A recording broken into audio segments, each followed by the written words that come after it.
As somebody from the custom community, you get asked pretty often, why would you do something like this? And that's what triggered the idea for why we customize.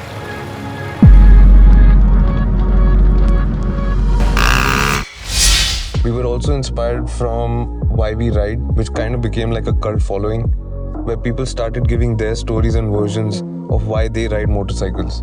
Similarly, we wanted people to put out their custom bike stories of why they went out of stock. Every motorcycle has a story. Well, every custom motorcycle at least. So we wanted these stories to come out. At Autologue, we only do a couple of custom motorcycles a year. We try and pick on projects that would focus on our strengths and help us stand out. So when Priyanka just about mentioned that she wanted to do something to her Duke, we thought it was a great opportunity and it all sort of came together. That's nice out.